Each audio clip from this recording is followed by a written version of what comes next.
Okay, hi everyone. So today let's discuss one interesting problem. So it says a piano wire A vibrates at a fundamental frequency of 600 Hz. A second identical wire B produces 6 beats per second with it when the tension in A is slightly increased. Find the ratio of the tension in A to the tension in B. Fine. So what is given? हमारे पास एक piano wire है, wire A. Because it's a piano wire, इसके जो दोनों ends होंगे वो fixed होंगे, right? And let's say इसका जो लेंथ है that is capital L, and ये जो वायर है अपने फंडामेंटल मोड में वाइब्रेट करता है. इट मीन्स बिकॉज इसके जो दोनों एंड्स है वो फिक्स्ड है, सो वहाँ पे क्या होगा, नोड होगा. And fundamental mode of vibration के लिए आप इस तरह से एक सिंगल लूप ड्रॉ करोगे. What is the length of one loop? That is equal to lambda by two. So lambda by two will be equal to the length of the piano wire. So यहाँ से wavelength कितना आ जाएगा? Wavelength will be 12 and frequency is simply speed divided by wavelength. Wavelength कितना है? 12. And speed को हम लिखेंगे under root of tension divided by linear mass density, because tension का हमें रेशियो फाइंड आउट करना है. सो दैट्स वाई स्पीड को आप क्या लिखोगे? Under root of T by mu. Mu क्या है? Linear mass density of the wire, है ना. एंड ये 1/2L as it is. Now हमारे पास आइडेंटिकल वायर है, वायर बी. एक और पियानो वायर है, वायर बी. आइडेंटिकल मीन्स इसका लेंथ भी सेम होगा, कैपिटल एल. इसका लीनियर मास डेंसिटी सेम होगा, म्यू. एंड ये भी अपने फंडामेंटल मोड में वाइब्रेट करता है, राइट? इट मीन्स यहाँ पे भी एक सिंगल लूप बनेगा.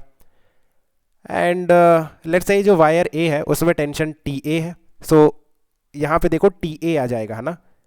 एंड इसके फंडामेंटल मोड ऑफ वाइब्रेशन का जो फ्रीक्वेंसी है दैट इज एफ ए. सो इस तरह से टी ए और एफ ए मैंने यूज़ किया. और यहाँ पे क्या आएगा? लेट्स से वायर बी में जो टेंशन है that is T B, and इसके फंडामेंटल मोड ऑफ वाइब्रेशन का जो फ्रीक्वेंसी है that is F B. So again you can write F B that is equal to 1/2L, because length और linear mass density L और mu दोनों wire के लिए same होंगे, right? Under root of T V, यहाँ पे T V आ जाएगा, डिवाइडेड बाय म्यू. फाइन.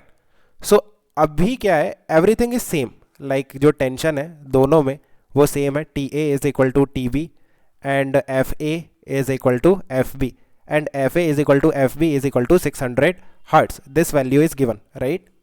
ये वैल्यू आपको गिवन है कि 600 हर्ट्स का फंडामेंटल मोड ऑफ वाइब्रेशन का फ्रीक्वेंसी है. ओके.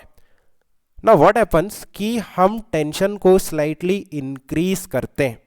जो टेंशन है वायर ए में, यहाँ पे देखो ये जो टी ए है इसे आप स्लाइटली इंक्रीज करते हो. So what will happen? Mu तो कांस्टेंट है, length of the wire L ये भी कांस्टेंट है. सो जो फंडामेंटल मोड ऑफ वाइब्रेशन का फ्रीक्वेंसी है ना फॉर वायर ए, ये भी इंक्रीज हो जाएगा, right? Let's say F A से इंक्रीज हो गए कुछ एफ न्यू हो गया, right? That is equal to 1/2L under root of T new, है ना. जो टेंशन है वायर ए में वो टी ए से इंक्रीज होके कुछ टी न्यू हो गया, और ये divided by mu. So how to find out the value of F nu? कैसे फाइंड आउट करेंगे?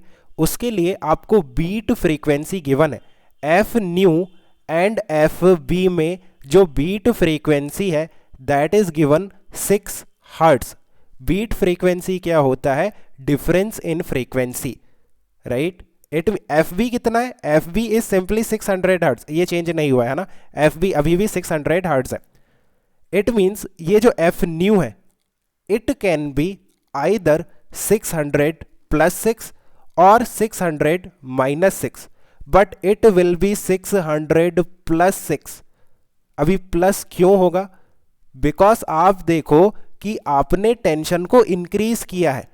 यहां पे देखो टी ए को आपने इंक्रीज किया है, सो जो फ्रीक्वेंसी है ना वो भी इंक्रीज होगा, डिक्रीज नहीं होगा, राइट? अगर आप टेंशन इंक्रीज करोगे वायर ए में तो फ्रीक्वेंसी भी इंक्रीज होगा. That's why it will be 600 plus 6, so it will be 606. That is the value of F new.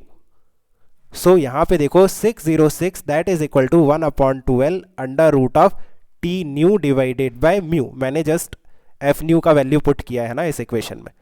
और यहाँ से देखो ये वाली इक्वेशन, ये इक्वेशन क्या है? 600 that is equal to 1/2L under root of T B divided by mu. So हमें क्या फाइंड आउट करना है? आप देखो ये जो दो इक्वेशंस हैं, ये इक्वेशन 1 है और ये इक्वेशन 2 है. दोनों इक्वेशन को हम डिवाइड कर देते हैं. So 606 divided by 600, that will be under root of t new divided by tb. ये जो 1/2l है ये कैंसिल हो जाएगा, जो म्यू है वो भी कैंसिल हो जाएगा, राइट. सो यहाँ से देखो ये कितना आता है, ये हो गया 101 divided by 100.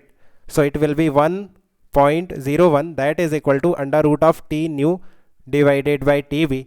So T new divided by T B that is equal to 1.01 का होल स्क्वायर. एंड यही रेशियो आपको फाइंड आउट करना था. T new divided by T B आपको फाइंड आउट करना था. You can read the question again. Ratio of the tension in wire A, that is T new, right, to the tension in B, that is TB. So T new by TB का ratio find out करना था ना. So numerical answer आप खुद से find out कर सकते हो, मैंने कैलकुलेट भी किया है. Let me just show you. ये इतना आएगा 1.02 है ना. 1.01 का जो स्क्वायर होता है that is 1.02. So I think you have understood. Let me know if you still have any confusion. Okay, इसकी वर्किंग आउट.